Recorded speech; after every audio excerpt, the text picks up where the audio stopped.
Boa noite. Sejam todas as pessoas bem-vindas ao Teatro do Sesc Pinheiros, ao Teatro Paulo Altran. É uma alegria receber vocês aqui para mais um encontro do Sempre um Papo. O Sempre um Papo esse ano comemora 40 anos, e é o mesmo ano que o Sesc comemora 80 anos. E essa parceria ela já acontece há quase 30 anos entre os dois projetos, né? O Sesc e o Sempre um Papo. Esse ano de 2026, a gente está abordando um tema que é 8 eixos da contemporaneidade. E no encontro de hoje, a gente vai ter esse tema, a palavra e o tempo, escrevivência e resistência. Então, convido vocês a acompanhar esse bate-papo com essas autoras incríveis, Eliana Alves Cruz e Luísa Romão, que conversam com o Marco, que é o bibliotecário aqui da Biblioteca do Sesc Pinheiros, onde temos livros das autoras para vocês poderem retirar e aproveitar essa literatura, tá bom? Então, boa noite a todos. Obrigado.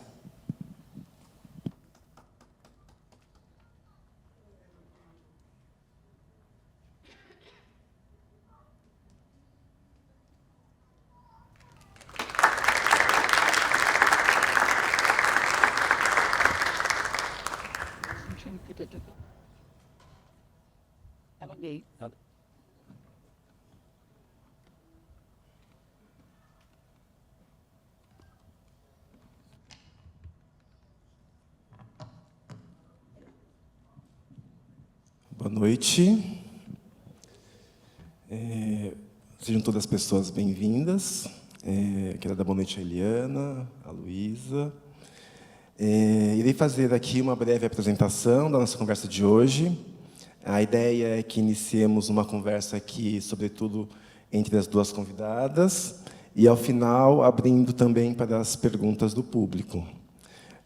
Após o bate-papo, quem tiver os livros das autoras e quiser pedir autógrafo, a gente vai estar aqui no espaço do palco e a gente vai abrir esse espaço também. Eu sou Marco, bibliotecário do Sesc Pinheiros, como o Rafa falou. Vou fazer minha autodescrição. Sou um homem preto, de 1,86 m de altura, cabelos pretos, barba preta, com já uns cabelos brancos. Estou vestindo uma camisa e uma calça bege, tons bege, areia, um tênis preto e uma blusa marrom. Antes de iniciar, eu queria expressar que estou muito feliz com a possibilidade de participar desse encontro. É um prazer, né, uma alegria grande estar aqui do lado dessas duas incríveis escritoras. Então, como o Rafa falou, essa edição do Sempre um Papo, ela está dentro desse tema dos 8 eixos da contemporaneidade. E hoje o tema é a palavra e o tempo, escrevivência e resistência. Eu vou só fazer uma apresentação das convidadas antes de a gente iniciar a conversa. Eliana Alves Cruz nasceu no Rio de Janeiro, é escritora e jornalista. Seu romance de estreia, Água de Barrela, ganhou, em 2015, o Prêmio Oliveira Silveira, da Fundação Palmares.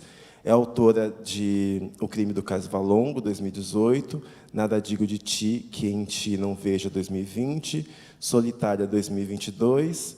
Publicou os infantis A Copa Frondosa da Árvore, 2018, e O Desenho do Mundo, 2022. Participou ainda das coletâneas do Índico e do Atlântico, Contos Brasileiros e Moçambicanos, 2019, Olhos de Azeviche, 10 escritoras negras em Contos e Crônicas, 2020, e Contos de Axé, 18 histórias inspiradas nos arquétipos dos orixás, 2021.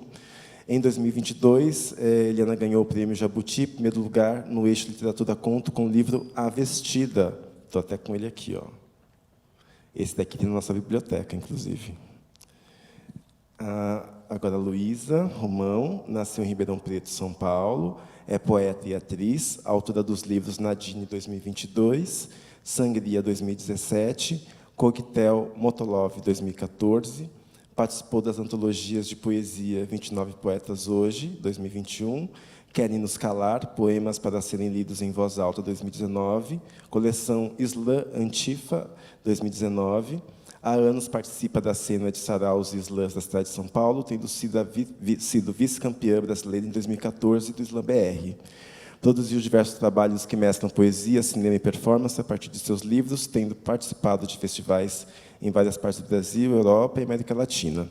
Em 2022, ganhou o Prêmio Jabuti de Livro do Ano, em primeiro lugar, no eixo Literatura e Poesia, com o livro Também Guardamos Pedras Aqui, este daqui, e tanto Eliana como Luísa foram vencedoras do Jabuti no mesmo ano, 2022. Né? Muito maravilhoso esse encontro agora. E aí, para iniciarmos aqui a conversa e adentrarmos um pouco no tema desse encontro, pensando aqui, primeiramente, a relação entre palavra e tempo, nesse movimento em que memória e linguagem se entrelaçam, eu gostaria de propor que as escritoras contem um pouco das suas próprias trajetórias com a leitura e a escrita, tomando como a palavra, os livros e a literatura atravessaram e atravessam a história de vida de vocês. Que lembranças, experiências, encontros ou afetos marcaram essa relação com a leitura? Em que momento perceberam uma aproximação mais íntima com a palavra, reconhecendo-se leitoras? E como aconteceu a passagem da leitura para a escrita? Em que momento vocês se deram conta de que também haviam se tornado escritoras, produzindo literatura? Nesse atravessar do tempo, que leituras ou que livros são estes que acompanharam e acompanham essa formação como leitoras e também como escritoras? Eu vou pedir para que vocês também façam a autodescrição e comecem a fala. Aí vocês que preferem começar por quem? Boa noite a todas as pessoas presentes. É um prazer enorme estar aqui com vocês nessa mesa. Eu sou Luísa, sou uma mulher branca, de cabelo cacheado, castanho escuro. Eu estou vestida com calça jeans, blusa jeans, uma blusa de manga comprida jeans e uma blusa por baixo marrom. E eu estou usando óculos azul. Eu tenho por volta de 1,60 m.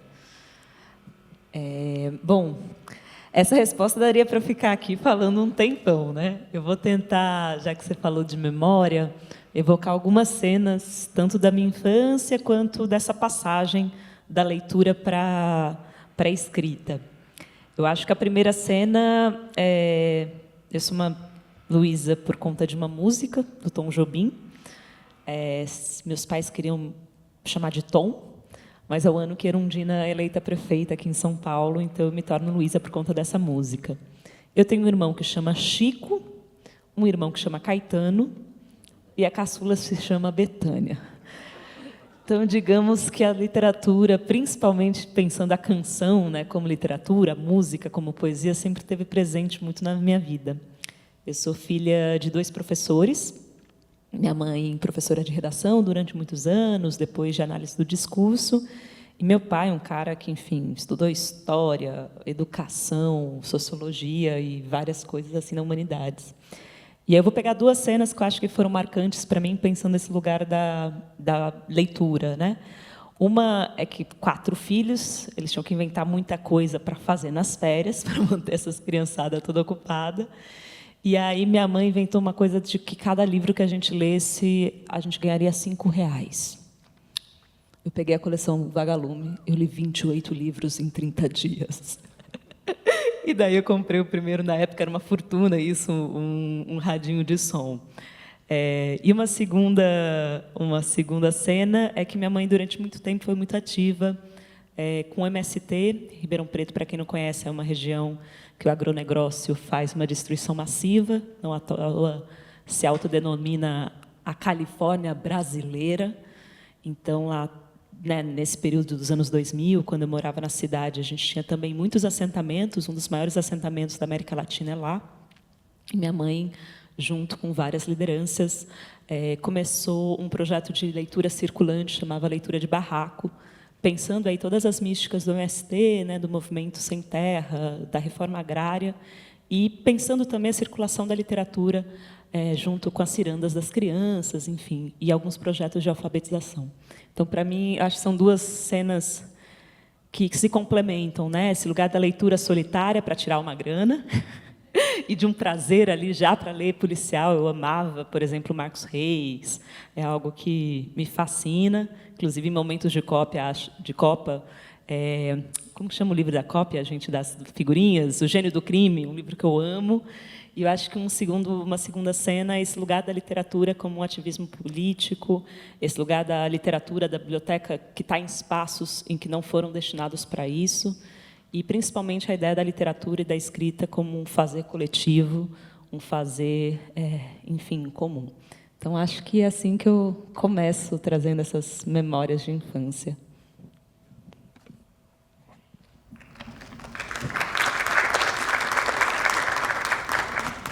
Olá, pessoal. Boa noite. Um prazer enorme estar aqui. Primeira vez que faço mesa com a Luísa. Obrigada, Marcos, por estar aqui nos conectando, não é? É um prazer muito grande falar aqui em São Paulo, né? São Paulo é um lugar que eu passava minhas férias de meio de ano, né? Eu tinha uma tia que morava aqui, uma periferia que eu já não sei mais qual é o nome, e todo julho estava eu aqui passando férias, dando um alívio para minha mãe, tadinha, né? Porque eu era uma criança terrível. Eu acho que eu vou começar por aí, né? Essa criança terrível. Primeiro que, assim, quando eu tenho respondido essa pergunta em alguns eventos, né? Qual é a sua história de leitora? Como você se viu leitora, escritora?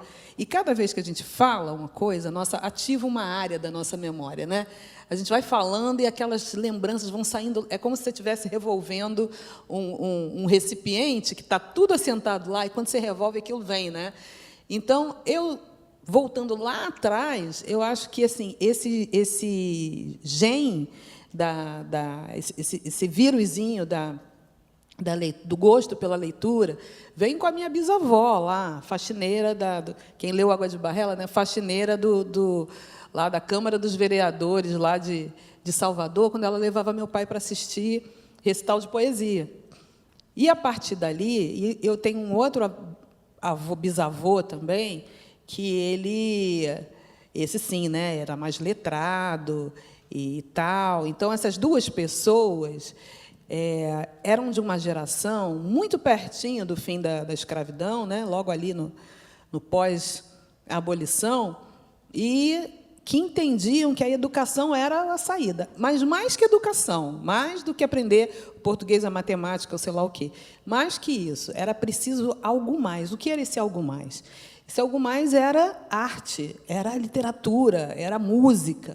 Então, eles deram um jeito deles para que os filhos, né, tivessem acesso a alguma coisa. Então, sei lá, meus avós tinha todo um movimento num sindicato em Salvador. Então, minha avó aprendeu piano no sindicato dos ferreiros em Salvador. Olha isso, gente, olha isso. Entendeu? Então, eu acho que é daí que vem esse valor pela leitura e esse gosto que foi passando de geração em geração.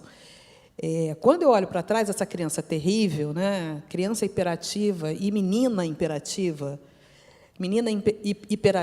e na minha geração, então, nossa, você não tem modo de mocinha, fecha as pernas, anda não sei como, faz não sei o quê. E eu vivia ralada de cima e embaixo, subia em árvore, eu quebrei a perna e andava de bicicleta com a perna quebrada. Como é que pode isso? Eu me lembro de uma cena, minha mãe me procurando, eu em cima do armário, eu olhando ela lá embaixo, assim, né? E foi assim que eu quebrei a perna, porque quando eu pulei do armário, né? Enfim. Então, eu era essa criança. E aí, a escola teve um papel aí, né? Eu comecei a ler a coleção Vagalume, o Para Gostar de Ler. Eu sou da geração que história infantil era Monteiro Lobato. Minha mãe era professora do que hoje é o ensino fundamental, né? Então, ela lia essas historinhas para a gente. Mas uma coisa mais linda, né? Passado o tempo, eu vi que minha mãe lia aquelas histórias e ela editava as histórias. Porque eu não me lembro de determinadas coisas. Gente, minha mãe não leu isso para mim. Então, ela, na verdade, ela editava as histórias. E eu acho isso muito bacana, de tentar preservar alguma coisa de dor na gente, né? Alguma coisa que poderia nos ferir. E por aí eu fui. Eu lembro que eu li um livro chamado O Caso da Borboleta Tíria, que era daquela coleção, né, dos Caravelho do Diabo e tal. E é um livro que eu tenho em comum com o Itamar Vera Júnior. Ele também, o primeiro livro que ele mergulhou foi esse livro, que era um livro era um mistério no mundo dos insetos. E aí eu vivia na casa da minha avó, que tinha um jardinzinho, um quintalzinho, e aí eu ficava lá imaginando que a história estava acontecendo ali, naquele momento, com aqueles insetos. Essa magia, né, da literatura foi me pegando, entendendo que ela podia estar acontecendo na vida real. Né? Por que o Caso da Borboleta Tíria não podia estar acontecendo ali, com aqueles bichinhos? Isso é muito bonito de lembrar e de pensar, né, que a infância é esse lugar. Mas tem um momento que eu acho que a gente perde o leitor, que é aquele momento da adolescência, que a gente começa a se interessar por outras coisas, e ainda hoje esse é um lugar a ser preenchido, né? E ainda mais hoje, com excesso de tela, com uma série de coisas. A gente precisa, quando chegaria nos 11 anos, 12 anos, pronto, o cara vai para outro canto. Nesse momento aí, comigo aconteceu o contrário. Por quê? Nesse momento aí, eu comecei a me dar conta de quem eu era naquele universo. E eu comecei a me dar conta de uma solidão muito grande. E como é que eu comecei a preencher essa solidão? Eu sofri várias violências, várias coisas. E como eu me dei conta, como eu preenchi isso, como eu lidei com isso, né? Uma das maneiras de lidar com isso foi pela leitura. Então, foi aí que eu mergulhei em várias leituras, que hoje influenciam no que eu escrevo. Eu acho que ler é um ato solitário, mas ele é um ato solitário entre muitas aspas, né? Porque você entra em outro mundo, sai de você, vai para outra vida. Então, aquilo, para mim, era um alívio muito grande. E hoje eu vejo que isso influenciou muito no que eu faço hoje.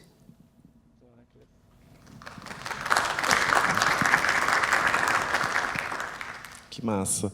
E interessante que você falou, Eliana, dessa coisa enfim, eu também acho que tive um pouco disso, de começar a ler e se interessar mais pela leitura nesse momento que você sente muito essa solidão, né? Assim, esse estar só, assim, de não ter criado tantos vínculos, né? Enfim, ali com o território. Enfim, eu mudei muito de residência também na minha infância. E aí os livros foram minha grande companhia durante bastante tempo. Assim, eu ia caçando as bibliotecas do bairro, ia descobrindo ali, e acho que isso faz uma diferença mesmo, assim, quando você está se conhecendo leitor, assim, começando leitor. E a coleção Primeiros Passos e a parada de gostar de ler, acho que toda uma geração, né? Uma geração. Bem, tem um segundo ponto que eu queria trazer, que também faz parte do tema da nossa conversa de hoje, e aí tem mais a ver, talvez, com o processo de criação de vocês duas, pensando na escrevivência, né? Esse conceito que foi cunhado, elaborado pela grande também Conceição Evaristo, né? Eu até gostaria de trazer uma afirmação da própria autora, enquanto ela diz assim: escrevivência não é escrita de si, porque esta se esgota no próprio sujeito. Ela carrega a vivência da coletividade. Essa é uma citação de um texto que foi publicado em outubro de 2022, no site do Instituto de Estudos Avançados da USP. E, diante dessa potência dessas escritas, né, dessa escrevivência, que evocam identidade, pertencimento, representatividade frente aos silenciamentos e apagamentos historicamente impostos às mulheres negras, e também às pessoas negras e periféricas como um todo, eu gostaria de ouvir de vocês de que maneira tanto essa ancestralidade como o território, essa memória coletiva, as experiências vividas individualmente, coletivamente, né, isso atravessa o processo de criação de vocês duas. Como essas vivências individuais e coletivas encontram um caminho para se transformarem em literatura para vocês. Você está perguntando como a escrevivência se insere na literatura que a gente faz. Sim, como isso atravessa, assim, esse processo, assim, como vocês se apropriam dessas vozes, de tudo que está acontecendo na vida de vocês e fora, né, nesses territórios, enfim, que vocês transitam, como isso vai para a escrita, né? Assim, que processo é esse, né, para cada uma? Entendi. Bom, primeiro deixa eu... Oh, gente, desculpa, nem fiz minha autodescrição. Eu sou uma mulher negra, estou de dreads, com um rabo de cavalo, uma blusa branca, uma calça branca risca de giz, adereços dourados, né? Brincos e penduricalhos nos dreads. Bom, a escrevivência, né? Nossa, eu acho que esse é um termo tão usado e, ao mesmo tempo, tão pouco compreendido de verdade pelas pessoas. A gente acha que escrevivência, ou melhor, né? A gente é muita gente, né? Uma grande parcela das pessoas acha que escrevivência é algo que tem a ver com as suas próprias vivências, né? Mas, como você disse no seu enunciado, é uma experiência do coletivo, e não necessariamente no nível consciente.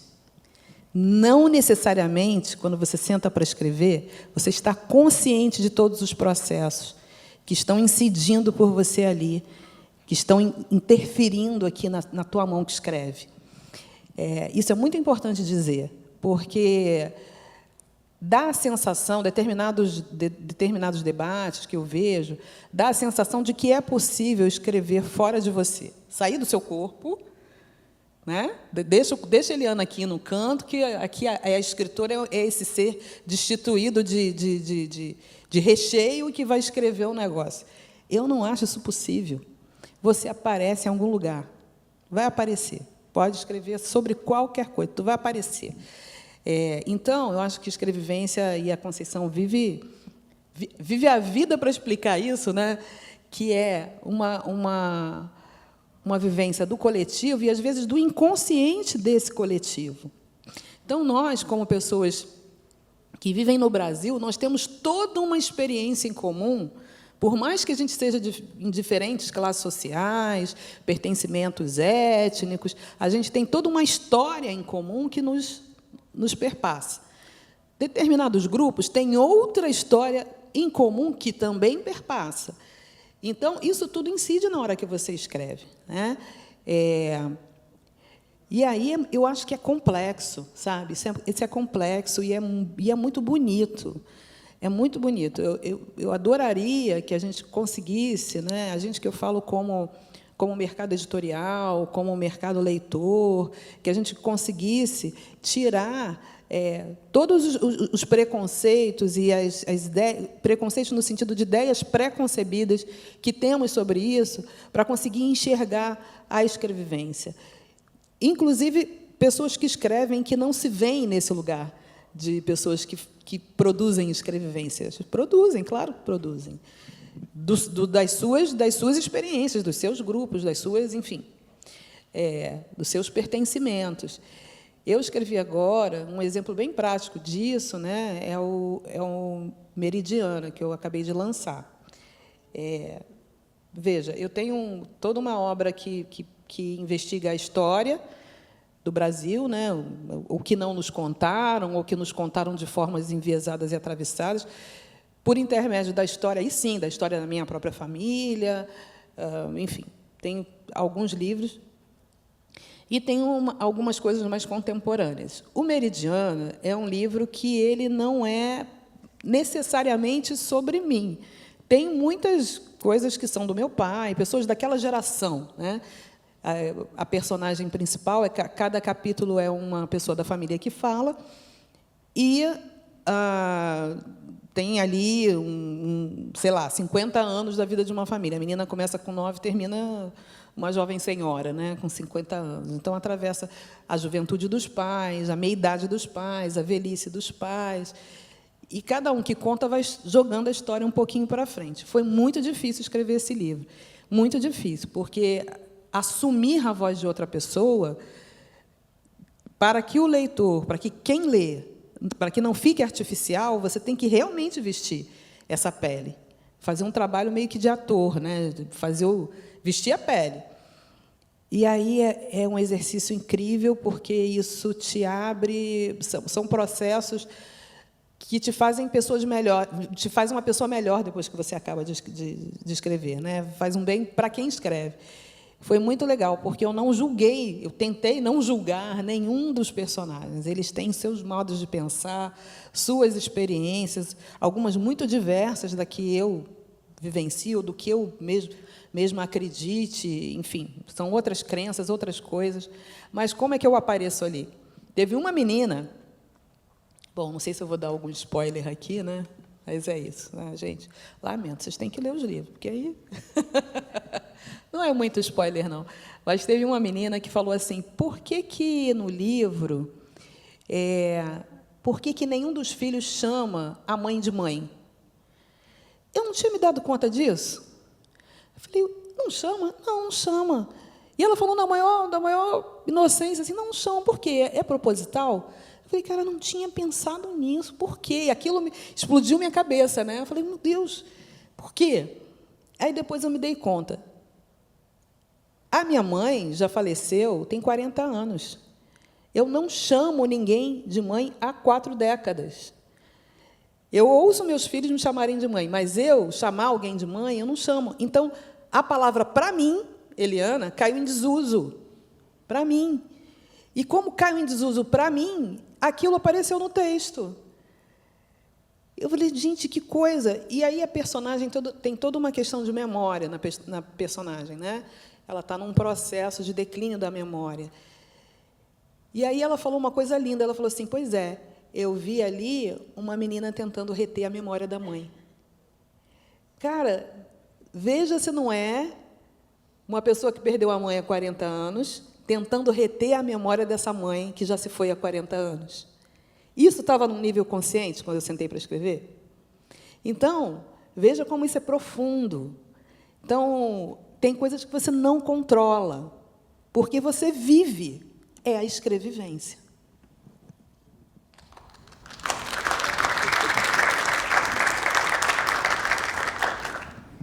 E como que o processo de escrita ele ensina a gente sobre o que a gente está escrevendo, né?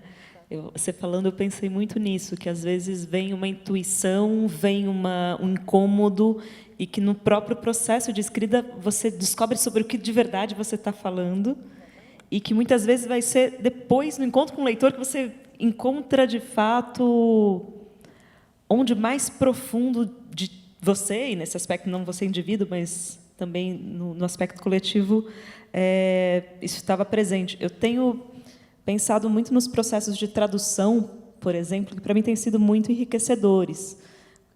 Quando alguém vem me fazer perguntas sobre um verso, e eu falo, caramba, eu nunca tinha pensado que a construção sintática desse verso, que para mim foi a forma como eu consegui elaborar aquilo, já trazia... Eu vou tentar usar um exemplo. Por exemplo, o poema que abre o Também Guardamos Pedras Aqui, é para Efigênia, que é uma jovem de 15 anos, que na mitologia grega o pai assassina ela para ganhar a guerra de Troia.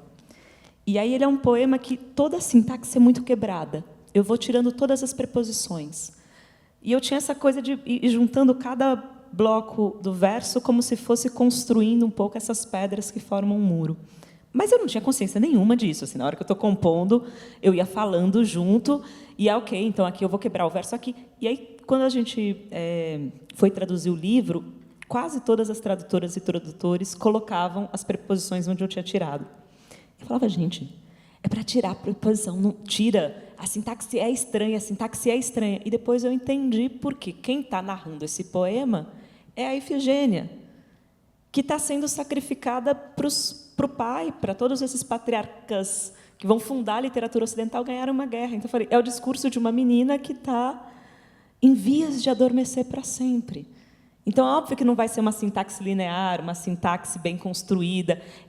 Aí eu falei, caramba, era isso que, naquele momento, eu, talvez um pouco inconscientemente, ou ativando outros recursos da linguagem, estava querendo colocar no texto. E foi depois o olhar de uma outra pessoa que me trouxe essa sensação de como que foi escrever esse último suspiro de uma forma que não fosse com uma linguagem tão encadeada. E aí você, comentando, né, dessa ilusão do autor universal, do autor descorporificado, eu acho que a experiência do slam, para mim, foi muito importante. Porque quando você vai numa roda, ou de poesia falada de competição, ou de um sarau, o seu corpo chega primeiro do que qualquer palavra. E a palavra é só mais um dos tantos elementos que estão em jogo ali. né? Seja elementos como ritmo, métrica, entonação, volume, como que eu vou falar, o silabal, o verso que eu vou dizer agora, quanto as condições, por exemplo, tá um dia meio frio, numa terça-feira, eu estou um pouco feliz porque o Palmeiras ganha do Flamengo no domingo. Então, como que esses outros elementos performanciais vão também compor o poema? E eu fiquei muito pensando numa aproximação do conceito, né, de escrevivência de uma ideia que eu gosto muito da poesia falada, da Adriana Cavareiro, que é a ideia de garganta de carne, que ela fala de como que, durante muito tempo, o Ocidente quis criar a ideia de uma voz que está dentro da cabeça e que, portanto, não vem de nenhum lugar. E ela defende muito esse lugar da voz que sai de uma garganta de carne, ou seja, é uma voz encarnada. E essa voz também fala você, e é muito, acho que interessante pensar que cada voz é mais singular do que uma identidade digital, do que a nossa, como que chama isso, gente? Impressão digital, exato. A voz ela é mais singular, o timbre da voz, não existem 2 timbres de voz igual no mundo. E a gente pensar esse lugar da singularidade da voz, ou seja, de uma voz que sai de um corpo de um sujeito, e que, ao mesmo tempo, a minha voz não é só a minha voz. A minha voz também carrega outras... Primeiro que a minha voz, ela só existe para vocês quando vocês me escutam, ou seja, cada um escuta uma voz diferente. Isso até em termos de física, porque a voz que eu me ouço não é a voz que sai de mim. E eu acho que é esse lugar da magia da poesia falada que me encanta, que é tanto a singularidade de cada sujeito, mas também como essa singularidade se constrói na relação sempre com o outro e com a outra. Enfim.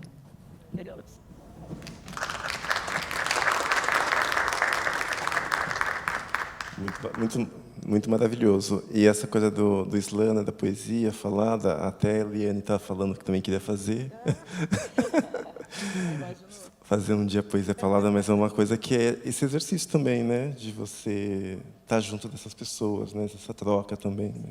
Se constrói tudo meio nesse processo, né?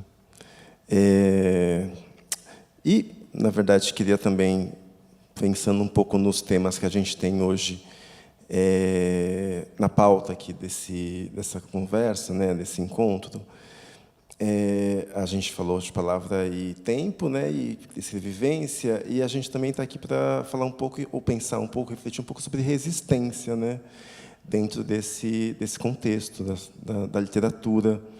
E aí, nesse sentido, eu queria fazer aqui uma provocação. Se nós fôssemos hoje, né, construir uma biblioteca da resistência, que obras seriam indispensáveis nesse acervo? Que livros não poderiam faltar neste espaço de reflexão e transformação? A partir da experiência de vocês, né, como leitoras e escritoras, quais leituras consideram essenciais para ampliarmos um pensamento crítico, pensando na literatura para o enfrentamento aos processos de apagamento, a esses processos de desigualdade, além das obras de vocês, evidentemente, que outras autoras e autores e que livros poderiam fazer parte dessa biblioteca? E eu faço essa pergunta também a partir do meu lugar, né, de bibliotecário aqui do Sesc Pinheiros, e a gente tem uma preocupação grande na criação de acervos que sejam espaços vivos, né, de circulação de ideias, de pertencimento e construção de consciência, né, que é um trabalho que a gente faz dia a dia aqui nas nossas bibliotecas do Sesc, não só do Pinheiros, mas do Sesc São Paulo como um todo. Aí eu queria ouvir de vocês. Uau, Biblioteca da Resistência é muita coisa, né? Muita responsabilidade. O Brasil é muito grande, gente. O Brasil é muito grande, né? E é isso. Eu acho que Nossa, pelo amor de Deus, nem sei. Eu acho que tem dois recortes que a gente pode fazer, né? Se a gente pensar na literatura que a gente está fazendo hoje, né, contemporânea, uau! Não sei mesmo. Não sei mesmo, é muita gente. Itamar, Conceição, Luísa, nossa, tanta gente. Giovanni Martins, Jefferson, é gente demais. Eliane Marques, Luciane Aparecida, Ana Maria Gonçalves, muita gente, nossa, muita gente. Krenak, Copenaua, Daniel Munduruku, Eliane Potiguara, Nossa, muita gente, né? E aí, eu acho que a gente tem uma tarefa, né? Como leitores, que cresceram. Eu acho que todas as pessoas que estão aqui cresceram com uma ideia de escritor na cabeça, né? Quando eram crianças. Uma vez eu fui numa escola, né? E aí foi muito engraçado que o professor perguntou assim: como vocês imaginam, não tinham me apresentado, né? Eles não sabiam quem eu era. Como vocês imaginam que seja um escritor? Aí as crianças: homem. Aí ele: branco, morto. Eu falei: gente, morto. Eu falei: nossa. Aí o professor: não, ela é escritora, ela não é homem, ela não é branca, ela está viva. Então, a gente tem essa tarefa, né, de trazer pessoas não brancas, não homens, e que estejam vivas para o rolê, né, para o nosso, enfim, para a nossa estante. A gente tem essa tarefa de diversificar a nossa estante. Inclusive, continentalmente, né, a gente tem que ler a África, a gente tem que ler a América Central, a América que está aqui do nosso lado, que fala espanhol, e a gente não se comunica com essas pessoas, né? A gente não fala com a Colômbia, a gente não fala com a Bolívia, a gente não fala com o Peru, a gente não fala... Com a Argentina fala um pouquinho, mas a gente fala um pouquinho com a Argentina por conta da elite branca, sejamos sinceros, né? Que nos trouxeram maravilhosos autores. Não estou aqui, não vá juízo de valor nos autores que são maravilhosos, Borges, Cortázar... A própria Colômbia tem o Gabriel Garcia Marques, mas cadê o resto dessa galera? Tem um povo indígena gigante na América do Sul. Cadê essas pessoas? Então, povo preto e muita gente. Cadê essa galera? Né? Então, a gente tem essa tarefa de sair catando para formar essa biblioteca da resistência. No passado, a gente tem outra tarefa, que é resgatar um povo que, volta e meia, desaparece e vai para o apagamento, né? Porque a gente sabe que apagamento no nosso país é um projeto muito bem sucedido. Carolina Maria de Jesus é modinha de um tempo para cá, gente. Muito pouco tempo para cá. Ela faleceu em 77, ela ficou de 77 até os anos 90, início dos anos 2000, sumida das menções, sumida. Dos anos 2010 para cá, começou todo um movimento de resgatá-la. Então, são pessoas que estão assim, volta e meia, elas somem e aparecem, somem, aparecem, somem, aparecem. Mas eu acho que, finalmente, a gente está num outro momento de literatura. Sim, acho que a gente caminhou, a gente tem muitas pessoas escrevendo, graças a Deus, a gente tem uma outra penetração, mas... construir resistência é entender que não tem nada conquistado para sempre. Né? A gente estava falando sobre isso lá. Nós fomos premiadas em 1 ano do Jabuti, depois disso, cri. Então, é isso, não tem nada conquistado para sempre. Né? A gente está sempre nesse movimento de disputar também o direito de contar o nosso país, também o direito de contar... de versejar o nosso país, de cantar em prosa e verso a nação que a gente é e que a gente mais do que a gente é, o que a gente deseja ser. Eu acho que o Brasil ainda não pensou seriamente no que ele deseja ser.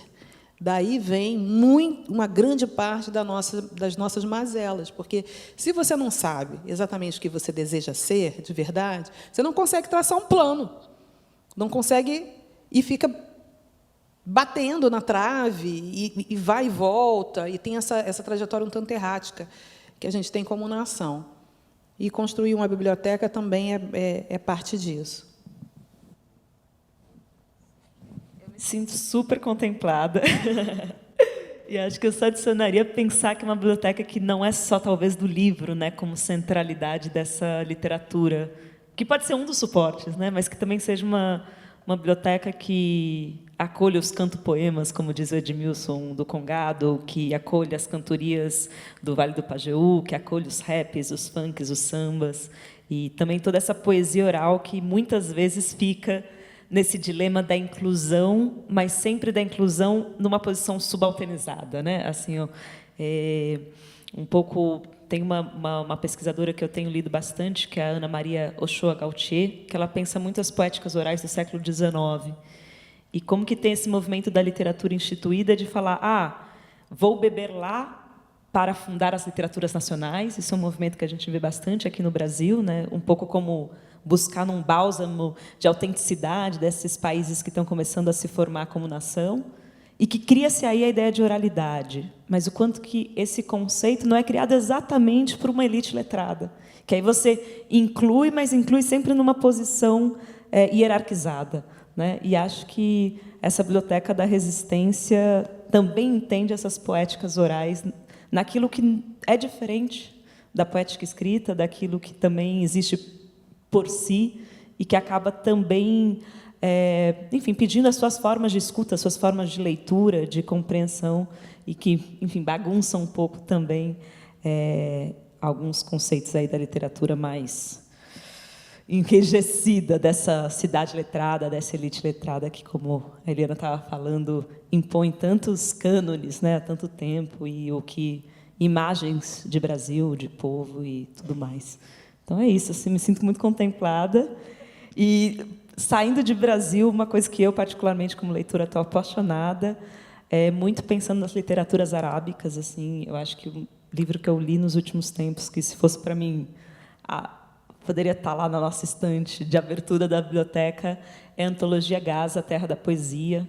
E a Tabla é uma editora que tem feito um trabalho incansável de tradução dessas literaturas árabes, palestinas, sírio-libanesas, que acho que se aproximam muito da gente em pontos de violência do que está acontecendo no mundo, né? Dessa necropolítica, e que muitas vezes propõem para a gente uma literatura que trabalha nos campos que eu fico assim absurdada. Os poemas dessa antologia, os títulos, gente, eu fico assim, cara, que potência de imagem e que capacidade de compreensão e da dor, né, do que está acontecendo nesses territórios, e, ao mesmo tempo, de construção de um imaginário que eu tenho assim, aprendido muito em estar em contato. Então, se pudesse deixar uma sugestão do mês aí da nossa biblioteca, a minha seria essa.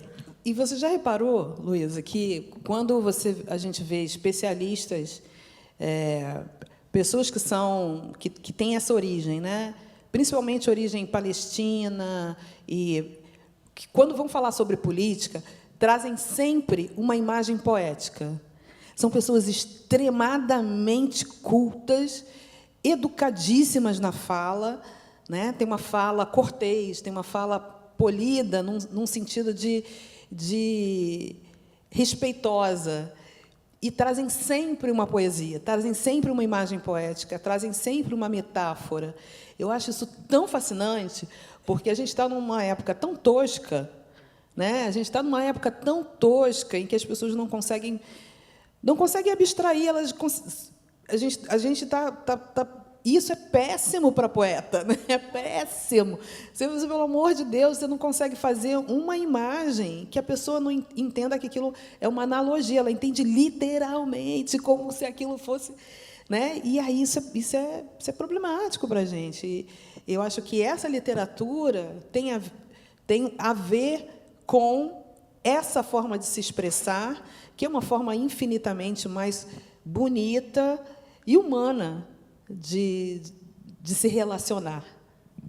Eu li esses tempos um conto, é uma novelinha, e é muito interessante como a própria noção de prosa e poesia se bagunça muito, porque você tem umas prosas que são prosa mesmo, eu digo, não é uma prosa poética, mas que é de uma construção de imagem, de ritmo. O trabalho da oralidade também é muito forte, né, na cultura árabe. E era um livro que uma das narradoras era o deserto. E deserto, na língua árabe, é uma palavra feminina, gente. E aí era uma pessoa que está... É a história de uma pessoa que está indo fazer a travessia do deserto, sabendo que não se chega do outro lado. Então, é uma história sobre migração forçada, em última instância. E é a deserto, esperando para receber essa pessoa que está se entregando para ela num leito de morte. Caramba, gente, assim... Que abordagem de pensar a questão das migrações forçadas, do desplaçamento... Incrível, assim, impressionante. Eu acho que cada vez mais a gente está precisando dessas literaturas que não só falam de política, mas que também, na forma, ampliam a nossa, enfim, né, o nosso vocabulário para falar de temas tão dolorosos, né? Perfeito, assim, a gente pode já começar, assim, a biblioteca do SESC já tem uma parte desse acervo, a gente só precisa complementá-lo. Acho que a Eliana, você falou agora dos prêmios Jabuti 2022, e depois você falou que tem esse momento em que, enfim, tanto você como você foram premiadas, esse 2022 foi um ano que a gente estava até conversando ali antes de entrar, né, que tem foi meio excepcional, né? Por que você acha que depois por que vocês pensam que depois disso a coisa não teve novamente esse espaço mais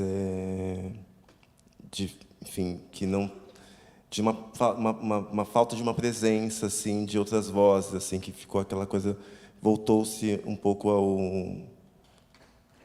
aquele, enfim. Eu acho que a gente pode, até para contextualizar um pouco a sua pergunta, né? Em 2022, que foi o ano que a Eliana ganhou na categoria de conto, eu ganhei de poesia, livro do ano, Micheline Verunski ganhou na categoria de romance. A gente teve mais mulheres e homens não brancos, digamos assim, sendo vencedores de várias categorias, e é algo que, nos últimos anos, a gente tem percebido uma volta de homens brancos ocupando... Ano passado, eu acho que foi só homens brancos na categoria de romance como finalista, salvo engano. Não sei se alguém tem aí os dados. Mas a gente voltou a ter uma desproporcionalidade, tanto em questões étnicas quanto de gêneros, e acho que seria até interessante a gente pensar em questão de distribuição de país, né, assim, de estados produzindo. Eu acho que tem a ver com essa um pouco que eu estava falando da oralidade, uma observação dessas literaturas que muitas vezes são construídas como literatura de um outro, de uma outra, e que você tem movimentos que eu acho que o mercado, e aí quando eu penso mercado é tanto mercado editorial quanto também circulação de prêmios, espaços institucionalizados, que muitas vezes inclui, para marcar que é inclusivo, mas não inclui tanto assim, inclui a partir um pouco desses guetos, ou desse caso de excepcionalidade, né? Então, olha só como, na verdade, a gente tem isso, mas é uma dificuldade de se garantir espaços mais continuados, tanto de publicação, quanto de premiação, quanto de você ter corpos de jurados e juradas diversos que representem, né, em última instância, o nosso país. Então, e eu acho que isso, se a gente olhar em termos de uma história do país, isso também acontece com... É muito doido, gente, pensar que isso acontece assim. São movimentos cíclicos, me parecem, de momentos de uma retomada ou de uma construção de um país um tanto mais popular, e que a gente tem continuadas interrupções disso. Se a gente pensar, é o único país que se torna independente e vira... Enquanto na América Latina você está tendo vários levantes independentes, o Brasil se torna império português. Você tem ali, depois se torna a República das Espadas, a gente tem o golpe da maioridade do Dom Pedro, a gente tem, enfim, são sucessivos momentos em que você tem certas revoluções populares, que você tem reivindicações de vários tipos e que você tem respostas muito conservadoras, de alguma forma, tentando assegurar aí esse privilégio secular, esse privilégio colonialista muito antigo. Então, acho que, não à toa, depois de todos os levantes que a gente teve ali, 2013, 2014, né, depois das reformas importantíssimas que operaram nos anos 2000, a gente tem um retorno tão forte da ultradireita. Isso assim está em dado, gente. 2016 para 2017 é o ano que o movimento de Islã multiplica tanto a quantidade de comunidades quanto a quantidade de estados participantes. É um boom dos islãs no Brasil. Isso, depois, quem quiser, eu tenho dados, dá para a gente analisar em questão tanto numérica quanto geográfica. E não à toa é o ano do golpe. Então, por um lado, você tem assim, ágoras públicas sendo construídas, o movimento autonomista, e, por outro, você tem um discurso de ódio assim, na Câmara dos Deputados, a exaltação a ditadores, a misoginia instituída contra Dilma, e assim, a semente do fascismo vindo com força. Então, acho que a história do Brasil é uma história constante dessa disputa e, muitas vezes, de retrocessos das conquistas que são possíveis de se alcançar. Infelizmente, no nosso microcosmo da literatura, isso também acontece, e acho que temos que estar despertas e fortes e atentas para não deixar recuar as conquistas que a gente tem. Eu acho que também me sinto muito contemplada com sua resposta, mas é isso, sabe, gente? Foi o que eu falei alguns minutos atrás, não existe nada que esteja conquistado para sempre. A gente vai estar sempre em disputa, porque, perder privilégio, povo, difícil, né? E o campo da escrita, da leitura, da literatura, é um campo muito caro para determinada casta, porque é o campo da palavra. Você consegue contar a história de uma nação de várias formas, pictoricamente, né, por pinturas, por gravuras, mas a palavra é onde se assenta a música, é onde se assenta a academia, é onde se assenta tudo. Você vai contar uma história para alguém sem palavras, é muito difícil, né? Então, é o chão que a gente pisa. Então, esse terreno do domínio da palavra e o domínio da contação de história é, afinal de contas, a versão que vai vencer. Essa é a guerra, né? Que versão que vai vencer? Daqui a 100 anos, quem as pessoas vão ler, o que as pessoas vão acessar para entender os seres humanos de 2026 no Brasil? E mais que isso, né? Aqui e agora, qual é a versão da história que te é contada e que você compra, né? E que você acredita? A gente está nessa disputa o tempo inteiro. É tudo sobre isso. A gente viu? Vamos trazer aqui um dado. É chato, né, a gente falar dessas coisas de política numa mesa de literatura, mas a gente passou uma semana e 2 semanas que a gente está discutindo a história de um filme bilionário, né? Por que escolher um filme para fora as questões da roubalheira de dinheiro e tal, mas por que um filme? Né? Então, assim, a cultura, sabe, são bens, é sobre isso. É o bem mais precioso que a gente pode ter. E quando a gente abre mão disso, então há essa disputa de território. Só que eu acho que é o seguinte, o Brasil é aquilo que a gente falou no início. O Brasil é tão grande, eu acho que tem espaço para todo mundo, de uma forma tão ampla. E outra, um prêmio é só um prêmio. A gente, às vezes, acho que supervaloriza determinados espaços. A gente supervaloriza o Oscar. O Oscar é a indústria se incensando, se premiando. Quem disse que aquele filme que foi premiado, entendeu? Então, assim, é tudo muito relativo, entende? É lógico que é muito legal ganhar prêmio, tem a sua importância, você ganha visibilidade, você ganha mercado, você ganha expressão. A Eliana e Luísa aqui, no palco do Sesc e em outros palcos, muito em função da projeção que a gente ganhou, porque ganhamos prêmios, porque publicamos livros, porque... Mas a gente precisa entender que tem gênios da humanidade que nunca ganharam absolutamente nada. Van Gogh não vendeu um quadro. Então, assim, né? Vamos ter isso em perspectiva. A arte é isso também, né? É premiação também. E na verdade, a premiação é só uma consequência, porque, antes disso, tem todo o tesão que você tem em escrever. Qual é o teu propósito com aquele troço ali? Para você, artista. Né? O que você... Então, você emociona quem te lê, ou toca quem te lê, porque você foi tocado antes. Eu não estou ali por causa do jabuti, ou por causa do sei lá o quê. Né? Se vier, bacana, ótimo, lindo, maravilhoso. Tem prêmios que dão ótimas premiações em dinheiro, inclusive, o que é muito legal. A gente precisa, somos artistas. E é isso, o artista é um bicho que vive com os boletos atrasados. Mas é mais que isso, entende? É muito... E a gente é uma nação carente de reconhecimento. Né?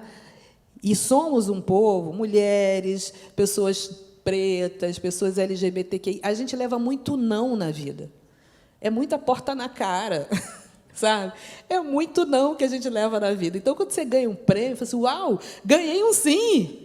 Uau, ganhei um sim! Né? E o sim que dizem para mim é o sim que dizem para um monte de gente, né? Porque é isso, as pessoas se espelham em você, se espelham no que você escreve, se inspiram, veem que é possível. Então, é bacana. Mas a gente não pode se apegar a isso como se isso fosse a última tábua de salvação, entendeu? E às vezes eu vejo que tem Academia Brasileira de Letras. Se não entrar ali, não aconteceu.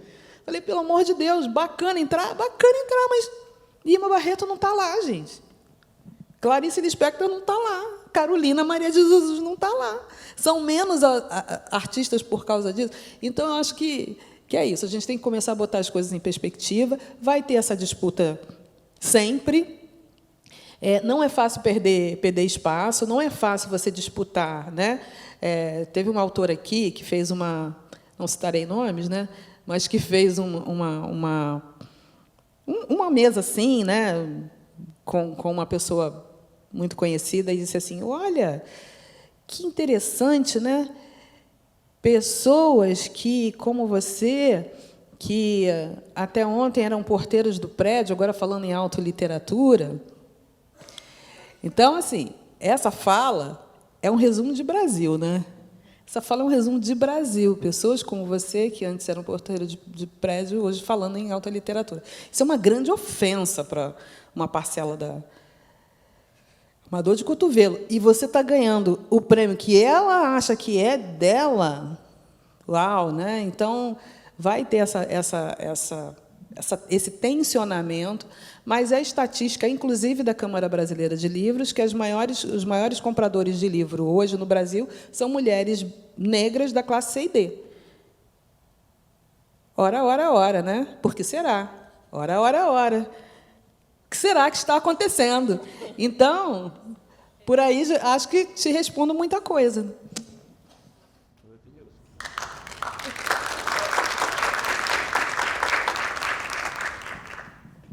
Maravilha. Eu acho que agora a gente podia abrir para perguntas, uma rodada de perguntas. Tem alguém que queira fazer alguma pergunta? Alguém quer trazer alguma coisa aqui para as nossas convidadas? Tem ali.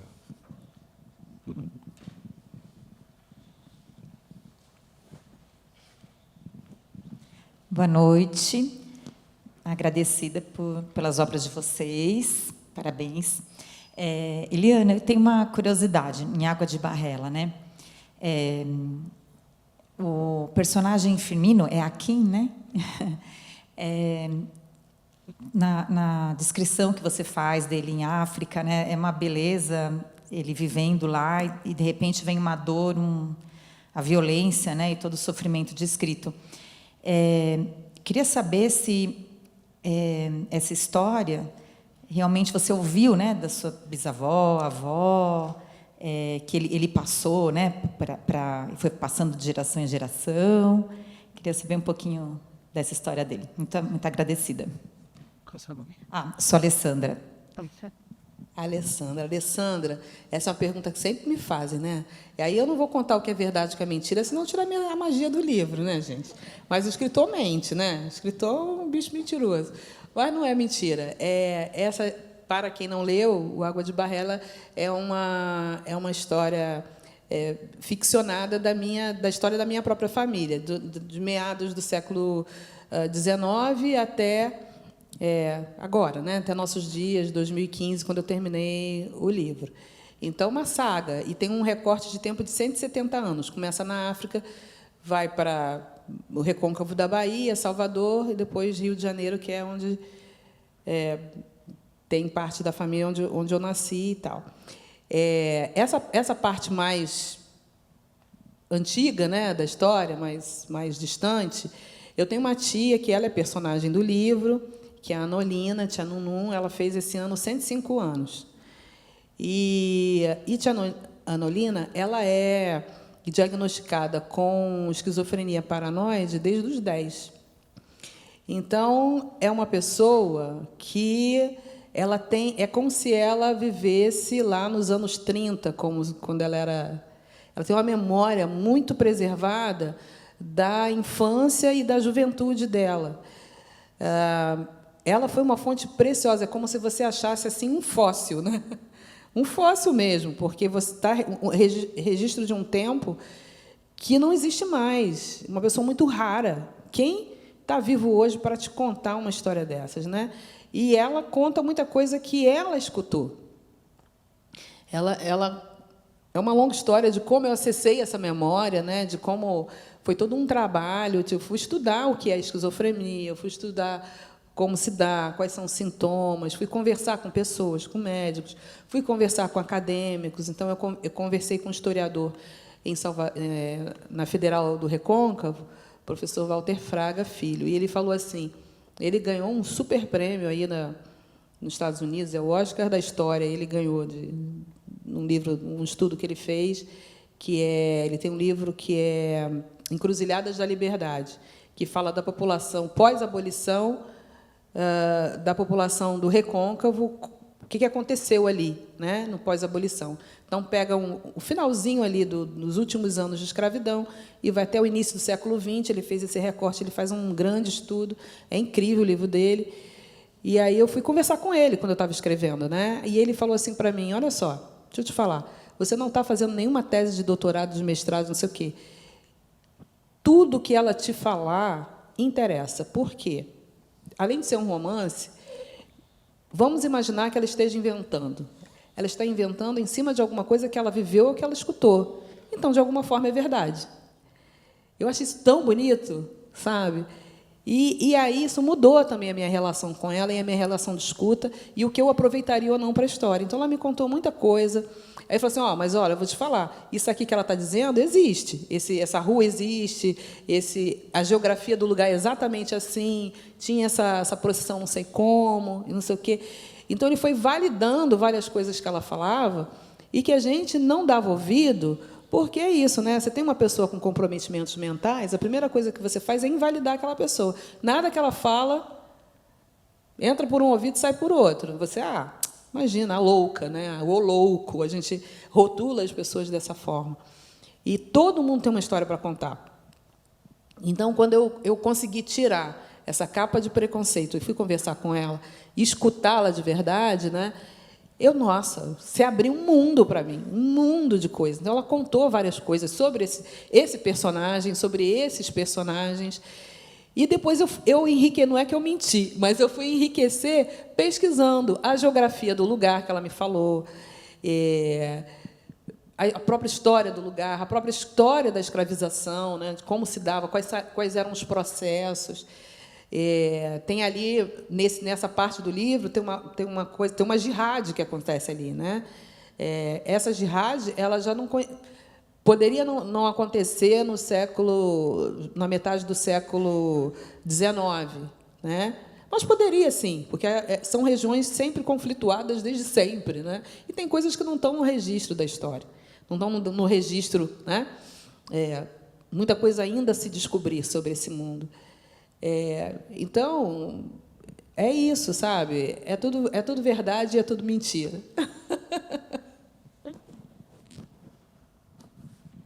Tem mais alguém que quer fazer uma pergunta? Acho que já.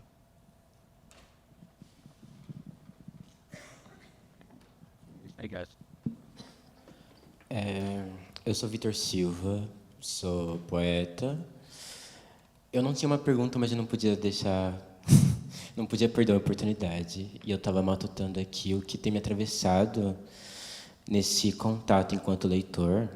E eu tenho refletido muito sobre esse lugar do que se espera que sejam nossas narrativas, né? Eu sei que vocês já têm debatido bastante isso, mas queria ouvir de vocês as perspectivas que vocês têm conseguido construir acerca desse fetiche da dor. A gente fala tanto do nosso lugar, da marginalidade e da nossa urgência de, enquanto sendo pessoas que ocupam esse lugar de fala, ter uma responsabilidade, a gente se vê nesse papel de falar coisas que são importantes.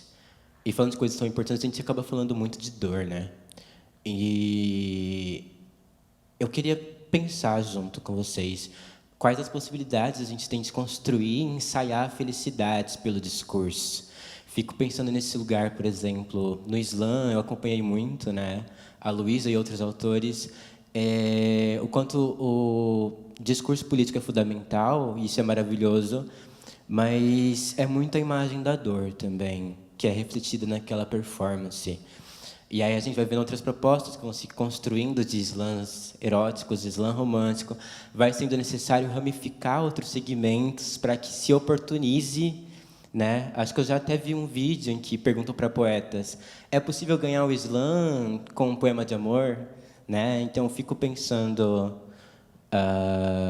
gostaria de pensar com vocês sobre esse lugar, do como dá para a gente ensaiar ser feliz pela palavra. Eu lembrei muito daquela imagem, gente, de quem que é? Mas é importante imaginar Sísifo feliz, que o Sísifo é aquela pessoa, né, na mitologia grega que fica obrigada a sempre carregar uma pedra para cima e a pedra rola. Então, eu acho que tem algo de que é preciso encontrar, eu acho que algum entusiasmo, né, nesse nosso fazer. Falando muito de mim, eu saí agora de um trabalho muito pesado, que é um trabalho que acabei de estrear esse mês, vou ficar em temporada, mas que é em cima do Nadine, que foi um livro que eu publiquei em 2022, publiquei uma nova edição, porque eu ainda sentia que essa personagem queria dizer, então é um livro que eu voltei, escrevi mais poemas, e é um livro que vai pensar muito a representação da violência de gênero e casos de agressão sexual em que a vítima está desacordada.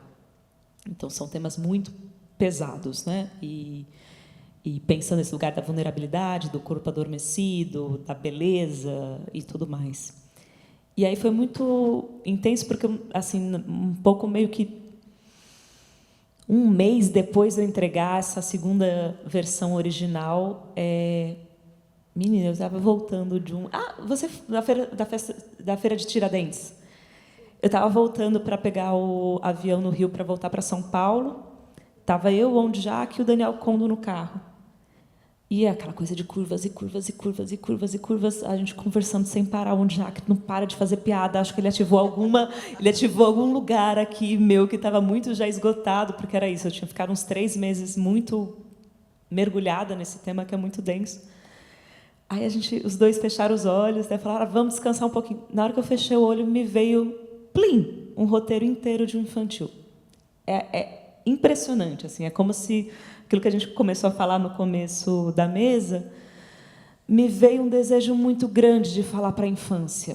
E eu estou fazendo um doutorado ultimamente sobre futebol, então eu tenho ido um pouco para pensar esse lugar que, óbvio, você vai olhar futebol, é violência para caralho. Todos os problemas do Brasil e do mundo estão ali, mas também tem um lugar da festa, tem um lugar da celebração coletiva, tem um lugar da catarse, tem um lugar do carnaval.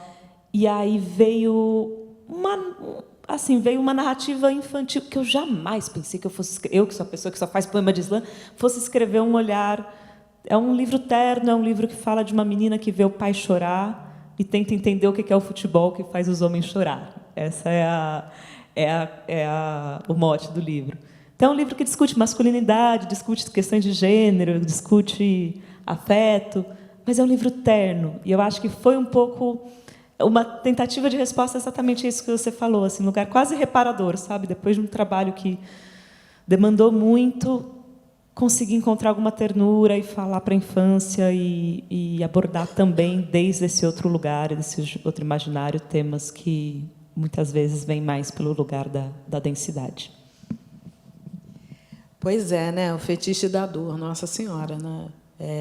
Eu penso muito sobre isso porque eu escrevo também coisas pesadas, eu pesquiso coisas pesadas, eu topo com coisas muito pesadas, né? E eu acho que a gente tem um país que não sabe meia missa, metade do que aconteceu aqui. Não sabe. E quem é que vai contar? É tipo, né? Eu conto ou você conta? Quem é que vai contar? Alguém precisa contar o que aconteceu aqui. Porque, enquanto as pessoas não souberem o que aconteceu realmente aqui, fica tudo parecendo meio artificial e meio viagem da nossa cabeça, sabe? E mais que fetiche, a gente começa a sentir dor mesmo, porque a gente não consegue resolver as coisas, não consegue sair daquele lugar de repetição das violências. Então, a gente precisa ter gerações que entendam esse país na sua formação.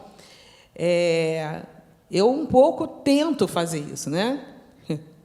Tento, porque não é uma tarefa fácil. Mas o que acontece? eu escrevo para a infância também, já tenho, nessa brincadeira, tem cinco livros de infantis, e tem um livro de uma personagem que é a Milena, do Maurício de Souza, né? da Turma da Mônica. E saiu a revistinha, 40 anos sem revistinha, saiu a revistinha da Milena, uma das historinhas é minha.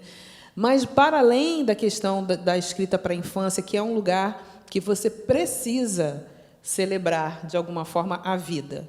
Você não pode jogar a criança na desesperança, né? Mas, para além disso, e o adulto?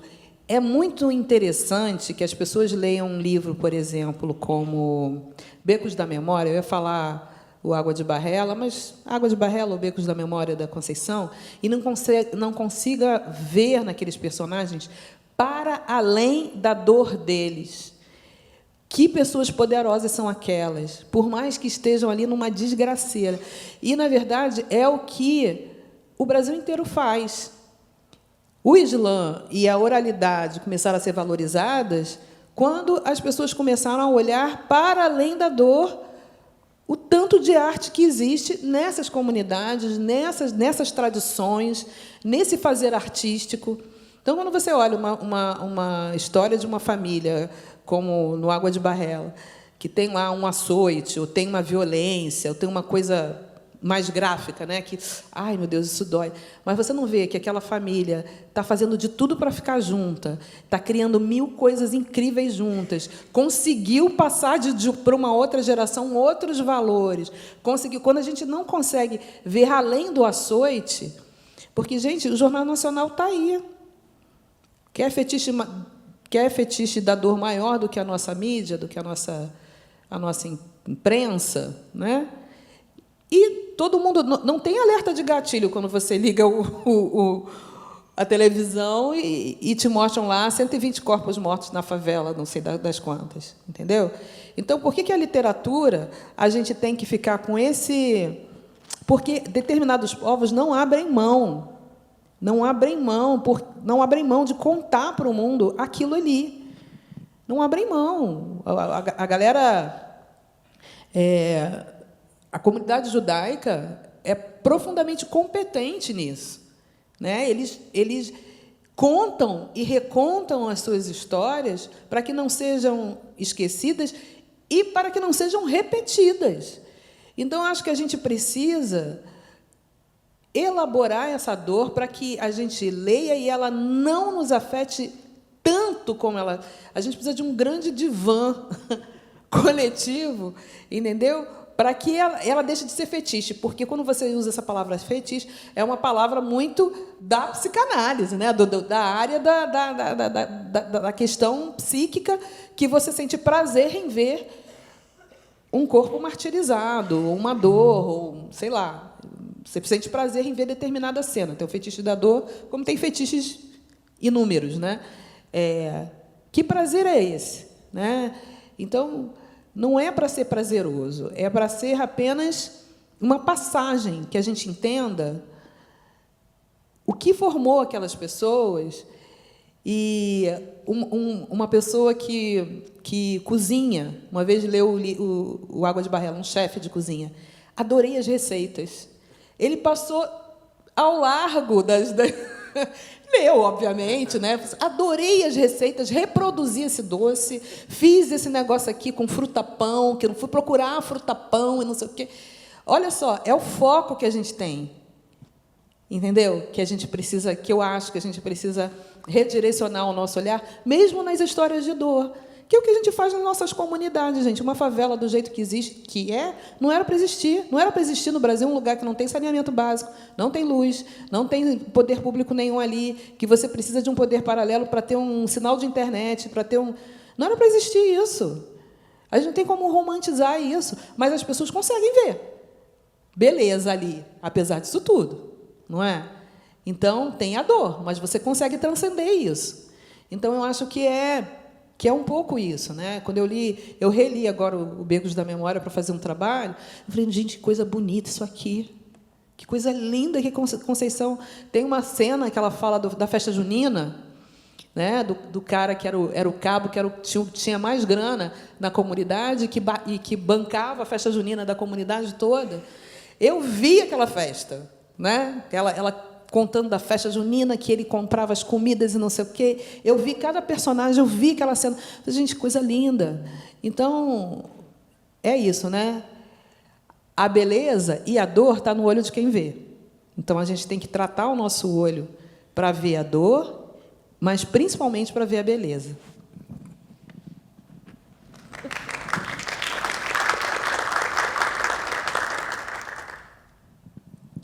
Mais perguntas? Alguém? Olá, boa noite, tudo bom? Eu queria comentar um pouco sobre essa questão que foi levantada, sobre esse fetiche da dor, porque você foi falando, aí eu fui, meu Deus do céu, sim. Mas, ao mesmo tempo, eu fico pensando o quanto também esse olhar... Onde seria o ponto, né, da gente não, de alguma forma, não é se acostumar, ou nem se... tipo, achar que não tem jeito e aceitar que essa é a nossa realidade, então eu vou ver a beleza aqui porque é o que eu tenho. Então, eu tenho essa festa, eu tenho as receitas do livro e etc., para, de alguma forma... amenizar um pouco toda essa dor, ao mesmo tempo usar isso como um recurso para resistência ou para fazer, transformar, porque eu tenho muita dificuldade, isso pessoalmente, né, mas também de ver tanto esse lugar de, nossa, assim, parece que o sentir dor é quando a gente tem voz, é quando a gente consegue ser escutada, é quando a gente consegue ser... nossa, olha o que está acontecendo. Quando é nossa felicidade, isso incomoda de alguma forma, está fazendo barulho, não pode, etc.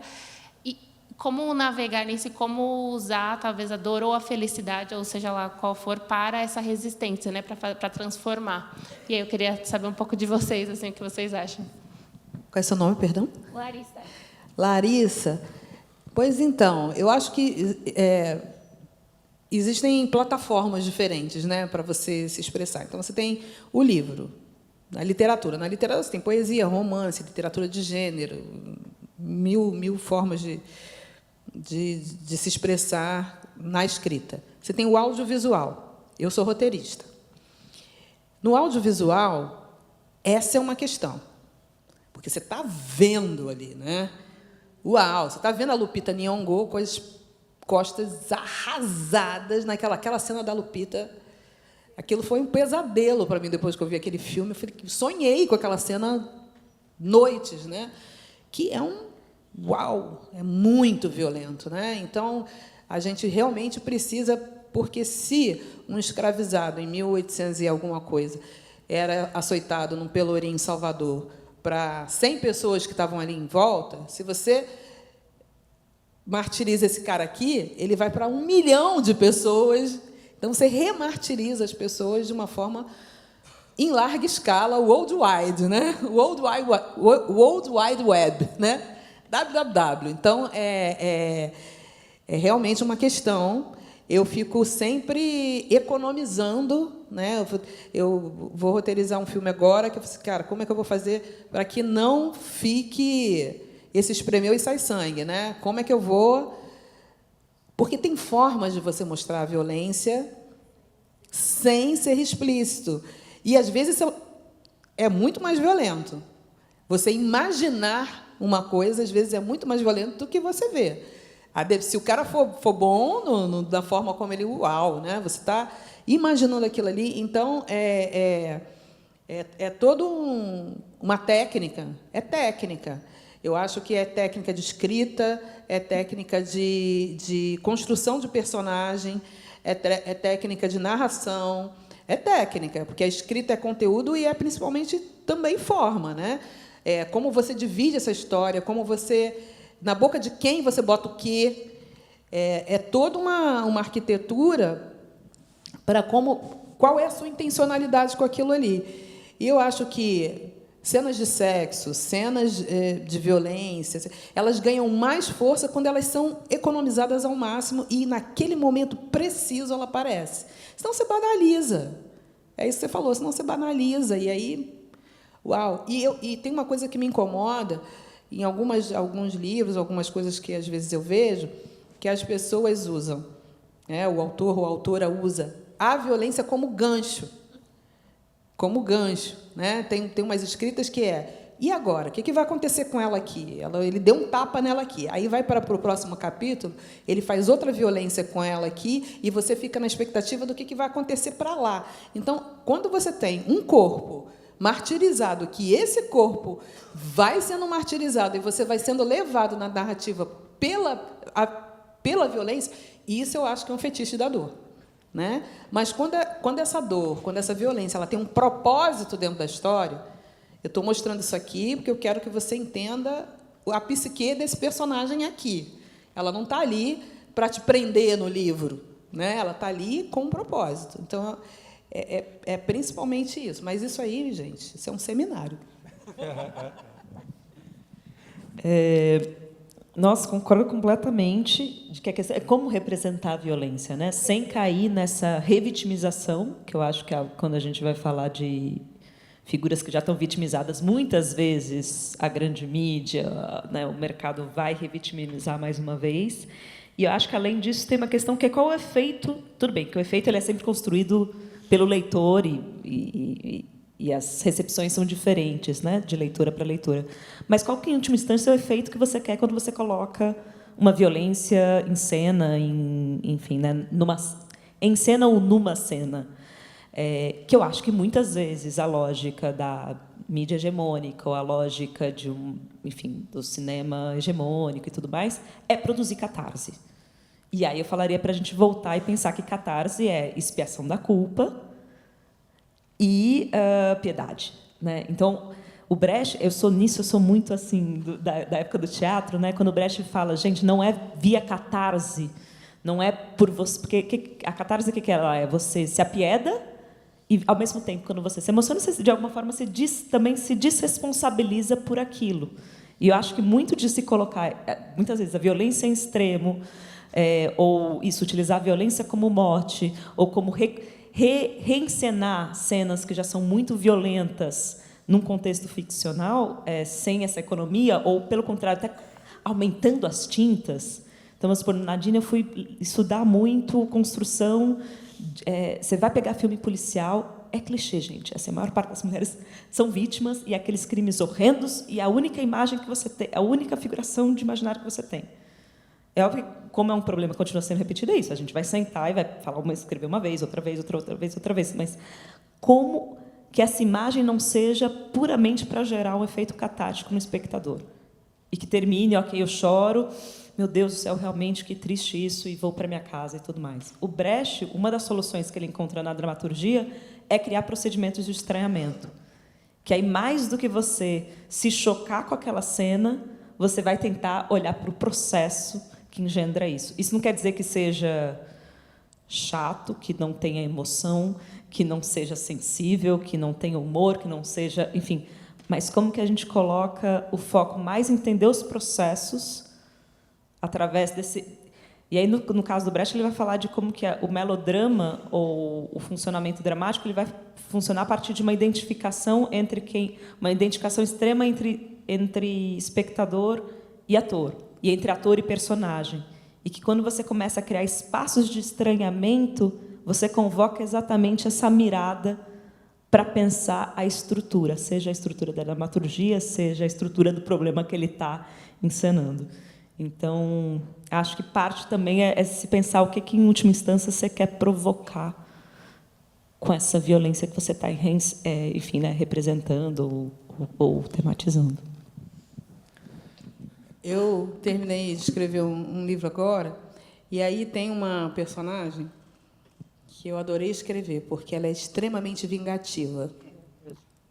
E aí acontece uma coisa com ela, assim, que a princípio você vai, nossa, tadinha. Aí ela começa, eu vou fazer da vida dessa mulher um inferno. E aí ela começa a arquitetar como ela vai transformar a vida da mulher um inferno, e ela começa a fazer da vida da mulher um inferno. E aí foi muito libertador escrever isso, né? Foi muito bom escrever isso, essa pessoa vingativa, e sem nenhuma culpa de ser vingativa, porque, na cabeça dela, E realmente ela estava sendo muito, né, coisas horrorosas acontecem com ela, ela fica muito indignada e ela começa a arquitetar uma forma de transformar a vida da mulher exatamente no que ela sente na vida dela. Então, tem uma pitada de humor. O humor, quando bem usado, é uma excelente ferramenta, né? É isso, a gente precisa também fazer rir, mas fazer rir de uma forma que tenha um propósito, não é fazer rir por fazer rir, né?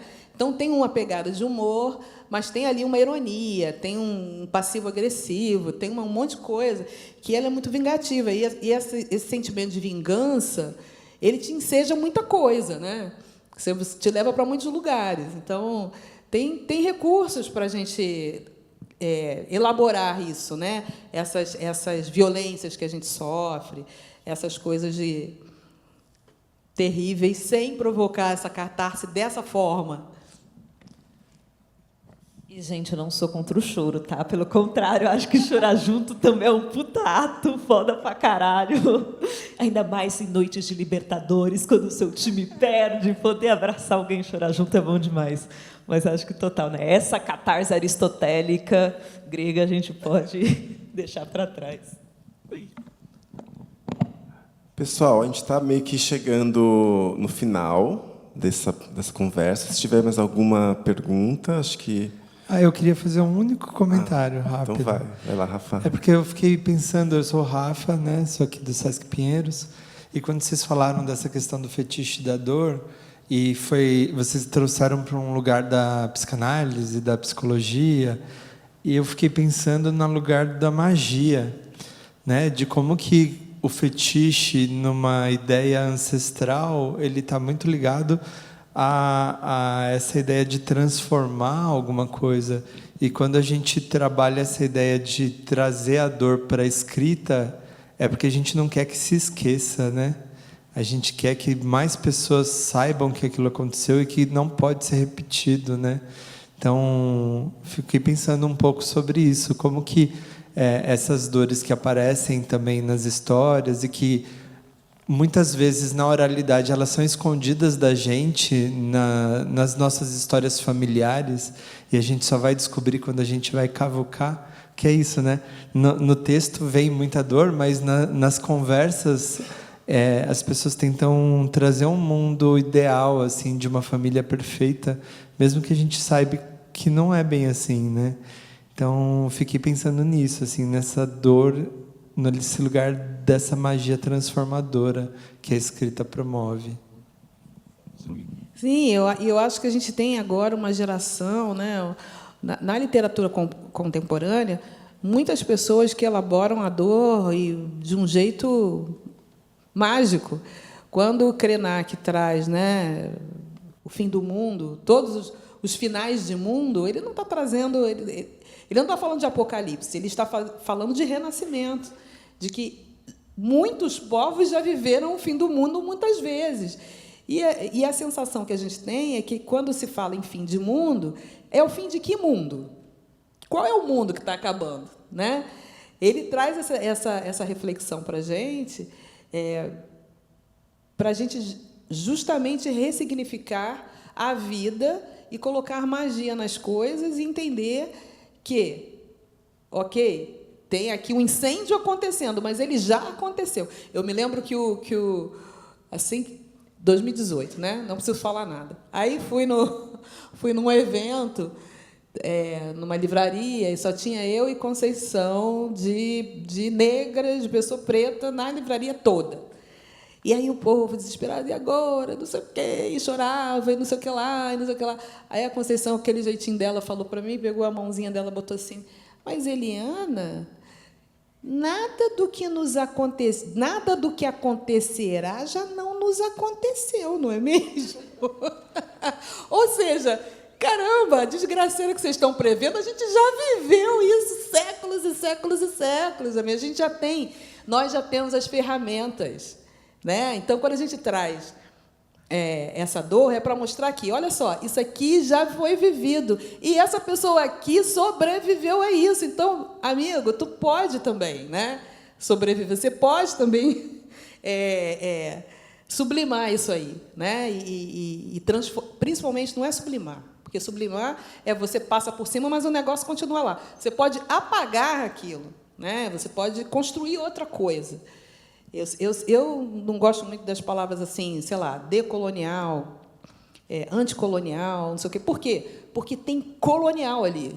Ela está ali. Mesmo que seja para negar, essa palavra está ali. E a gente precisa construir outro troço, outra coisa, outra lógica de mundo que não seja isso aqui, sabe? Não sei como é que diz a Glória Pires, não me sinto capaz de opinar, não sou acadêmica, não sou nada disso, acho lindo, tudo maravilhoso, mas me incomoda essa coisa, café colonial, decolonial, anticolonial, não sei o que, colonial, não sei o que, colonial. A gente acaba risca essa palavra do dicionário.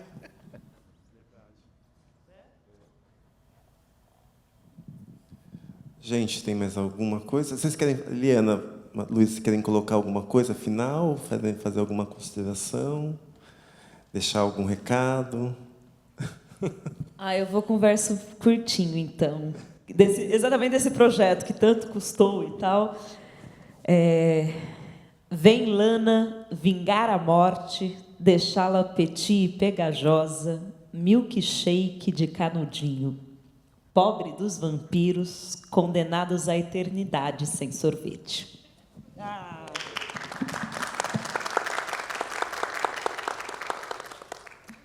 Maravilhoso. Pessoal, então é isso. A gente finaliza aqui o Sempre um Papo, né, do mês de maio, com a presença da Eliana Alves Cruz e Luísa Romão. Muito obrigado às duas convidadas. Muito obrigado a todas as pessoas presentes, né? Muito obrigado por terem ficado conosco. E quem tiver o livro para autografar, as autoras estão aqui no palco, tá bom? Muito obrigado, gente. Muito obrigada a você.